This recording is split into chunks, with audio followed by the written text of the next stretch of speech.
going on, guys? Welcome back to Weekly War Thunder. The first vehicle I want to talk about today is this little beauty that I fell in love with, and you're about to see why. This is the Flakpanzer 1. It was developed during the Battle of France when it was recognized that the motorized flak, which is pretty much a truck with a flak cannon on it, was insufficiently armored. I wonder why.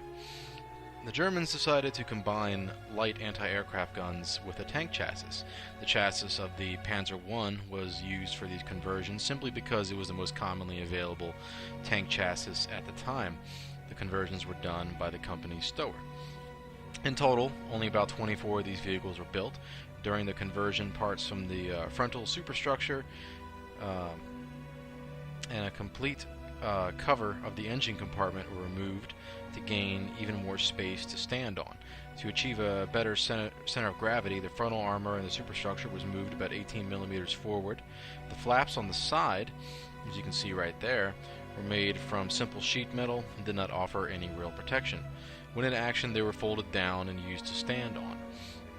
To gain more space, the Panzer I was a very small armored vehicle after all.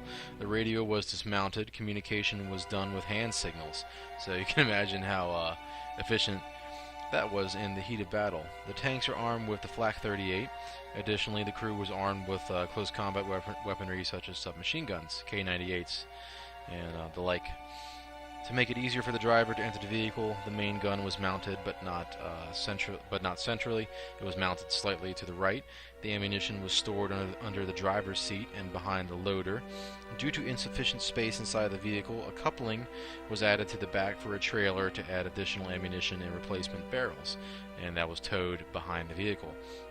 Only one unit, the motorized Flak Battalion 614, was equipped with the Flakpanzer I. The unit was assembled in 1941 and in the same year was stationed in Romania. From there they moved into the southern part of the Eastern Front. In service, the vehicles could shoot down some aircraft, but were mostly used against ground targets because the gun could only fire straight forward, being in a relatively fixed mount. For proper AA fire, a traversable gun mount was preferable, but space was far too limited for such mounts. The companies of the battalions, the Flak Battalion was assigned to other units due to high losses. The whole battalion was wiped out in 1943 during the Battle for Stalingrad, even though most of the vehicles had probably been abandoned or already destroyed. So, that's a nice little history lesson there for the Flakpanzer I. Let's go ahead and look at the armor on it. You can see the effectiveness here, only about 15 millimeters of armor. Not really that much protection at all from anything. Down here on this frontal slope, we can get a max of, 30 some, let's say, directly facing it. And yeah, really just not a whole lot to look at X-ray wise, armor wise. It's pretty much, a joke. It's a flak tank after all. There you can see the sheet metal things that they would fold down to stand on. So it is a pretty small, light, nimble tank. But that flak cannon up on top can be quite devastating if placed in the right hands. So alright, I skipped the beginning of the battle. It was just me moving into position. Moving up here onto this hill by point C to try and get some elevation on the enemy. Figured it was a smart idea, and immediately I catch eyes on two tanks over there in the distance. Let's zoom in here and see what they are. It looks like it's a T-28. Can't tell. I scored some. Yeah, T-28. So we got a T-28 in the front from 700 meters away, damaging the suspension. Parked behind this bush here, which you'd figure, I'm so used to World of Tanks, you'd figure right now it would give me some sort of camouflage, but no, not at all. I managed to damage his commander though, with that last salvo I sent out. We got a T-26 now. I'm engaging, taking like the commander, the loader, pretty much ripping up his entire crew. Damaging the track, and I don't think he even knows where he's being engaged from, and even if he did know there's really not much he can do from this range. 700 meters out. Actually, it's about 600 meters. 700 is right where the crosshair is. And scoring hit after hit after hit. A critical. The transmission's been hit. He's on fire. And any moment now, he should probably be going up. I don't believe he has fire extinguishers. Another hit there on him, and there he goes. First kill from 600 meters away, let's say. And we got all these targets. We got something way over there. BT-7 damaging the suspension from God knows how far away we were there. Another tank way off in the distance, unable to get a clear line of sight on him. Checking the skies now. The enemy does have a plane up, so I want to make sure I keep an eye out for that. Here we have a Panzer IV. I'm pretty much a one-shot for that guy if he were to choose to turn his turret in my direction. Scoring some hits on the suspension. He's about, let's say, 400 meters out. Damaging his suspension, but really nothing much else I can do against him from the side. That's 30 millimeters of armor that I'm shooting at with just my default ammo loadout. I don't have any upgrades or anything on this Flakpanzer yet. This is pretty much my first decent game that I've played in this thing, so it's pretty much a stock vehicle at this point. Picking up an assist there. Someone managed to take out that Panzer IV. Moving on up now. See what else we can see. We got a T-28, two T-28s over there, it looks like. Scoring a hit on that first T-28 suspension. You can see where the rounds are landing, just how quote-unquote accurate this gun is, which isn't very accurate at all. There is planes circling. I'm trying to get a line of sight on one of them. See how well this thing's anti-aircraft capability is. If I manage to score a hit on this thing, that's pretty lucky, because shooting at air targets is pretty tricky. They're moving very... Hey! We did score a hit. So, if I can bring it down, that'd be even better, but the odds of that are slim to none. So, scoring hits on planes is pretty challenging in this thing. I don't know if it's just because my crew's very unskilled or what, but nevertheless, it's challenging. So let's go ahead and skip forward when the action picks back up.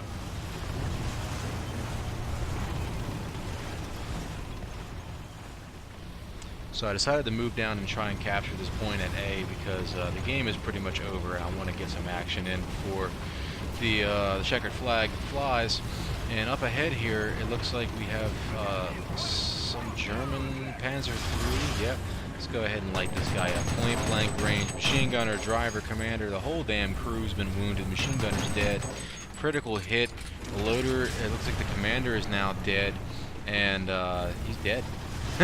I'm not sure if the crew died or exactly what happened to that Panzer III, but this little flak gun just tore that thing apart, damn near point blank range, into its flank. I believe that's a 50 millimeter armor. I couldn't tell what variant of Panzer III that was. And here we have a Porsche Stug. Oh man, commander's dead, driver's dead. And that guy's now dead. Jesus. Another kill, point blank range. Up close and personal, surprise assault tactics with this tank is just incredibly effective. But now the enemy knows I'm here. I've already taken a hit to my tracks. We got another Panzer III, it looks like over there. No, that's dead. What is that? T-26? Looks like another, yeah, T-26, I think that's what that is. Took a hit there. Trying so hard to try and at least get A uncapped to try and buy us some time here. We have like no tickets left. I don't understand how we haven't lost this game yet. T-26 getting some shots in on me. It's a miracle I'm not dead yet. Taking another hit to the front. T-26, the gunner's now wounded, severely wounded. Gunner's been taken out and he's been destroyed. What was the range on that? Did anybody capture that? I'm not sure, but that's a very, very impressive outing there from my little Flakpanzer I. The second tank I want to talk about today is the Panzer IV F1. I wouldn't say it's my favorite tank to play so far in War Thunder, but it's quickly growing on me. The Panzer IVs are probably one of the most iconic tanks in the history of warfare. It was designed as an infantry support tank. The Panzer IV was not originally intended to engage enemy armor. That function was performed by its lighter cousin, the Panzer III. However, with the flaws of pre-war doctrine becoming apparent, and in the face of Soviet T-34 tanks, the Panzer IV soon assumed the tank fighting role, and its little cousin, Panzer III, was quickly becoming obsolete. The most widely manufactured and deployed German tank of the Second World War, the Panzer IV was used as the base for many other fighting vehicles, including the Sturmgars IV, the Jagdpanzer tank destroyer, and the Wirbelwind self-propelled anti-aircraft weapon. So its design pretty popular. It was robust, reliable, saw service in all combat theaters involving Germany, and has the distinction of being the only German tank to remain in continuous production throughout the war, with over 8,800 produced between 1936 and 1945. Upgrades and design modifications, often made in response to appearance of new Allied tanks, extended its service life. Generally, these involved increasing the Panzer IV's armor and upgrading its weapons, although during the last months of the war, with Germany's pressing need for rapid replacements of losses, design changes also included retrograde measures to simply speed up the manufacturing process. The Panzer IV was the most widely exported tank in German service, with around 300 sold to partners such as Finland, Romania, Spain, and Bulgaria. After the war, Syria produced Panzer IVs from procured Panzer IVs from France and Czechoslovakia, which were seen in combat in the 1967 Six-Day War. More specifically, the Panzer IV F1 saw production in April 1941. It featured a 50mm single-plate armor on the turret and hull, as opposed to the armor added to the Panzer IVe, and further increased its side armor from 15 up to 30 millimeters. The weight of the vehicle was now 22 tons, which required a corresponding modification to the track and to reduce its ground pressure. The wider tracks also facilitated the fitting of ice sprags, and the rear idler wheel and front sprocket were modified. The designation OS-F was changed in the meantime to OS-F1 after the distinct model, the OS-F2, appeared. A total of 471 Panzer God, it's just German language, I'm telling you. A total of 471 Panzer IVs, later called the F1, were produced from 1941 to 1942. So, fun little history lesson there. Let's look at it up close and personal here. Get some armor. If you're looking at it straight on to the side, it is 30 millimeters. 34 up here, 36 with the angling. However, if you do your nice little angling here, you're looking at a nice effective 80 millimeters up here on the front, 40. So that is a nice little weak spot up here on the front. The angling not as angled as the side. So if you're going at with an angling at the enemy such as that, you really got to be careful with this 45, 48 millimeter armor right here. Maybe an angling such as that would be more appropriate, giving you 50 some millimeters, but then you still only have 50 some here on the front, whereas this is pretty much ideal, giving you up to 60. So nevertheless, let's look at the X-ray. On the inside, we have a nice big old fuel tank right down here at the bottom. In the back, we got the radiator engine, and then pretty much a penetrating shot from any angle, angled, straight on, what have you, unless you're going straight in from the side. But the ammunition is pretty much everywhere, so you're easily ammo racked. But hopefully your armor will hold up to the demands of combat. Let's take a look at some gameplay footage. Oh dear, yeah, I'm using the replay system again. Please bear with me through this. But here we are in the Panzer IV, and about to cause a traffic accident here. Oh God, that's horrible. I did not realize I did that until I was watching this replay. I feel so bad for those two guys. But at least that little Russian tank destroyer managed to right himself. I think that's Stug completely flipped over. In the interest of time, we're skipping forward to when the action starts to pick up. My first position, got an artillery strike called in on it, so I'm moving up here to this little rocky outcrop to try and, it's more or less a suicide rush. Over here, though, I've spotted a KV-1, it looks like. Those things are pretty much invincible to almost everything in its tier. But unfortunately for him, he's going uphill with his ass facing me, so I'm getting some nice shots in on his rear here. Unfortunately, I don't have the chat bubble up, but I am scoring hits, causing damage. Unfortunately, somebody else picks up the kill, as I'm just kind of checking around here to make sure, or I'm just trying to mess with the camera. The replay system really needs to be addressed, but there we can see the KV-1's been taken out by somebody else. Now I'm moving up back to this little rocky outcrop to try and get eyes up on the enemy. It looks like there's a Flakpanzer or something engaging from behind that rock over there. Here we see some enemies moving over there in the distance. Looks like it's a BT-7. There's a T-26 I'm shooting at right now behind some rocks way over there in the distance. Not scoring any hits on him though, just making him keep his head down. Unfortunately for him, he's firing back at me with high explosive rounds, causing very little damage. My loader was incapacitated, but he's quickly right back up and then back into the fight. Getting some more cover now on these rocks. The enemy does have a bomber and a fighter jet circling, and they will take an interest in me very quickly here before this battle's over. Here I'm just trying to mess with the free aim, or with the free camera, and this is what you get when you click free camera. No idea what in the world that was all about. Here I'm taking fire from that flak tank now. He must have been shooting at where my name appeared, but there's no way on earth he can hit me behind this rock. He must have just saw my name and was just doing some suppressive fire. Caught eyes on the map. There's a guy up here on that ridge line.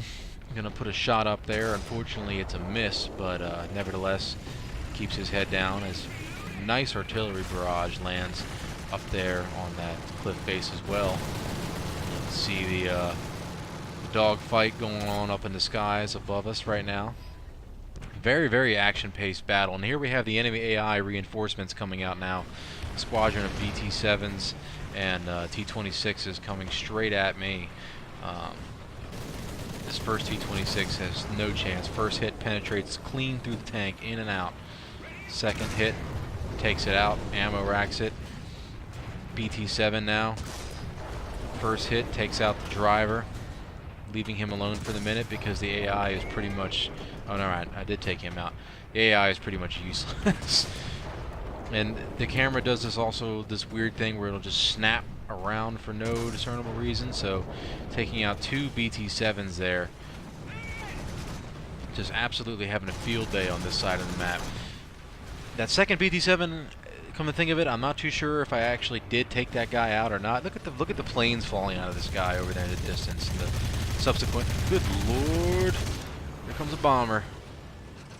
Streaking around as a fighter jet streaking overhead trying to take me out, but that rock saving my life yet again.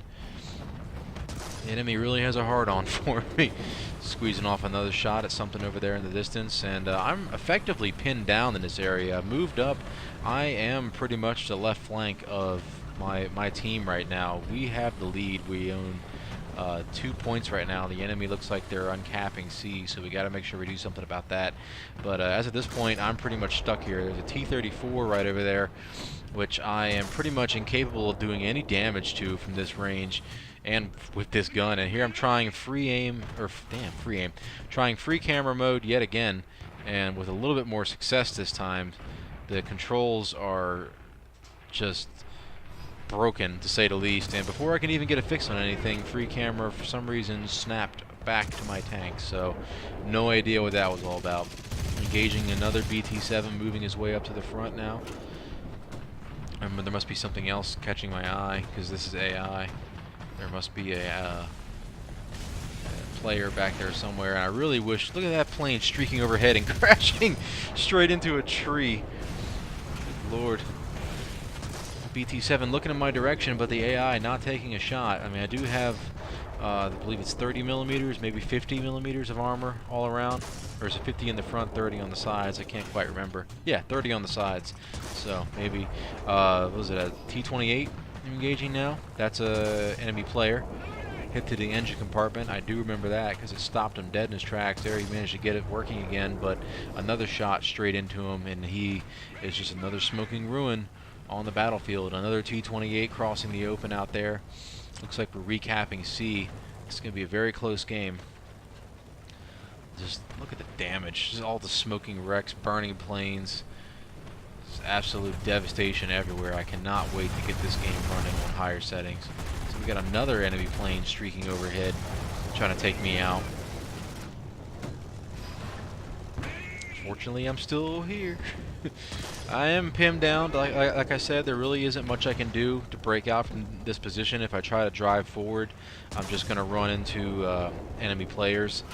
The enemy spawn is pretty much right smack dab dead ahead for me. So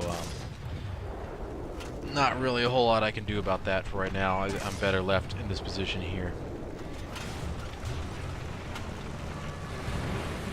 Getting stuck on a burning hull there for a second.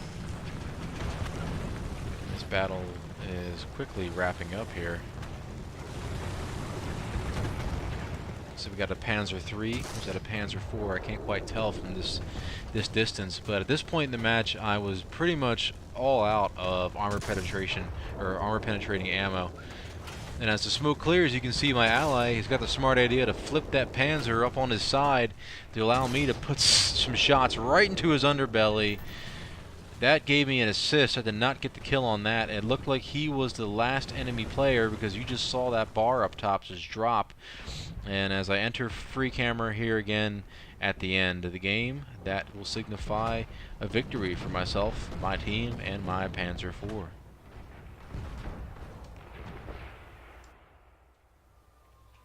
And well, you know, since we're on the subject of Panzers, we can't talk about German tanks without talking about the Panzer III.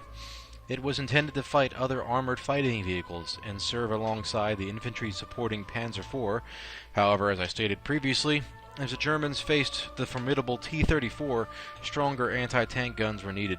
Since the Panzer IV had a bigger turret ring, the role was reversed. The Panzer III became obsolete in this role and for most purposes was supplanted by the Panzer IV. A distinct feature of the Panzer III, influenced by the British Vickers tanks of 1924, was the three-man turret. This meant that the commander was not distracted with another role in the tank, as a gunner or loader, and could fully concentrate on maintaining awareness of the situation and directing the tank. Most tanks at the time did not have this capability, providing the Panzer III with a potential combat advantage. The practical importance of this feature was signified by the fact that not only all of the further German tank designs inherited this feature, but also later into the war, most of the Allied tank designs either quickly switched to the three-man turret or abandoned as obsolete. The Panzer III was used in the campaigns against Poland, France, the Soviet Union, and in North Africa. A handful were still in use in Normandy, Anzio, Norway, Finland, and in Operation Market Garden in 1944. In the Polish and French campaigns, the Panzer III formed a small part of the German armed forces. Only a few hundred OS A through F were available in these campaigns, most armed with the 37mm 1.46-inch gun. They were the best medium tank available to the Germans and outclassed most of their opponents in firepower and armor, such as the Polish 7TP, the French R-35, H-35 light tanks, and the Soviet T-26 light tank and BT cavalry tanks. Around the time of Operation Barbarossa, the Panzer III was numerically the most important German tank. At this time, the majority of the available tanks, including the rearmed OS E and F, plus the new OS G and H models, had a 50mm gun, which also equipped the majority of the tanks in North Africa. Initially, the Panzer IIIs were outclassed and outnumbered by Soviet T-34 and KV tanks. However, the most numerous Soviet tanks were the T-26 and BT tanks. This, along with superior German tactical skill, crew training, and the good ergonomics of the Panzer III, all contributed to a roughly 6-to-1 kill ratio for German tanks during the period. With the appearance of the T-34 and KV tanks, though, rearming the Panzer III with a longer, more powerful 50mm cannon was prioritized. The T-34 was generally invulnerable in frontal engagements with the Panzer III until the 50mm gun was introduced on the Panzer III Os-J, which is what you're looking at right here. Frontally at ranges frontally at under ranges of 500 meters, it could penetrate the T-34, and against tanks like the KV, it was a threat if armed with a special high-velocity tungsten rounds. By the end of the war, the Panzer III had almost no frontline use, and many vehicles had been returned to the factories for conversion into Stug assault guns, which were in high demand due to the defensive warfare style adopted by the German army. So, there's that little history lesson. You want to jump into some gameplay? I bet you do. I'm pretty sure you're tired of hearing me talk. Popping a wheelie to start off this replay here in the Panzer III, and I've already died twice during this match. First in my Panzer IV, my turret was jammed right off the bat and was quickly finished off by a KV-1. Then in my Panzer II, I managed to pick up a kill in that, and then was subsequently killed by a KV-1.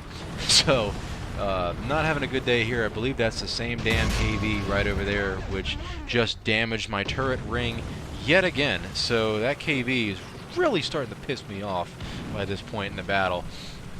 It's pretty much a guaranteed win by this point. We held the cap for so damn long that the battle was pretty much all but assured, and everything I'm looking at right now is just dying in front of me, so not really finding very much in the way of targets right now, but the enemy does own the cap, and we need to get that back in order to secure a win here. I mean, really, we don't necessarily need to secure the cap to get a win. All we gotta do is finish off the last of the enemy, but, you know, gotta do what you gotta do. Here we got a T-28 over there, critical hit. I'm not sure what I damaged. Oh, damaged the engine, setting the engine on fire. Second shot, taking out the engine, and the ground unit itself is now destroyed. That's a very mad player. It's somewhere out in the world right now. Excuse me while I cough there. Very, tricky situation right here. The enemy is coming from this direction, so I need to be careful as to how I approach. Catching sight on something over there. Can't quite see what that is, but we got an ally moving up. We got a T-34. Alright. So this cannon that's on this Panzer III was put on here specifically to penetrate T-34 armor. So we'll see how well it stacks up in close quarter combat against its rival. So we got two of them moving in now. One's directly in front of me, a little bit too close for comfort here, and looks like he's already been taken out. Okay, yeah, so that's cool. One T-34 remaining now. We got a lot of tracer fire coming in. There must be a Panzer II or a flak unit or something over there. T-34 from the front, undamaged. Stug or something moving up there to engage it, but I just took a shot from the rear and turn around to see yet another T-34 and another undamaging shot hitting the guy head on. The only way to go about this, my loader is now unconscious. I have effectively almost annihilated his entire crew with that point-blank shot right to the front of his turret. I cannot move my turret now, though. It is jammed, so I am pretty much stuck right up against this T-34. Here I put a shot into him now, damaging his engine. I'm trying to flip him, but that tank is just way too heavy, and boom, point blank into the tank. Done. Avenger, I think I scored the final blow. Yep, final blow. And very, very hairy situation there at the end there, but the T-34, at least in point blank firefights, will survive against a T-34. Did I say Panzer III or T-34? I'm not sure. Either way, Panzer III proving to be a pretty decent tank, able to stand up to a T-34 in close range. As you can see, my post-game stats here. Click that like button down below if you liked the video. Comment if you have a comment or question for me. I do appreciate it. And check out my Facebook. Stop by and say hi. I do appreciate it. Shoot me a message if you want to play a game with me or something like that. It's all good. So I believe that'll wrap up this week's episode of Weekly War Thunder. I will see you in the next video. So, take care.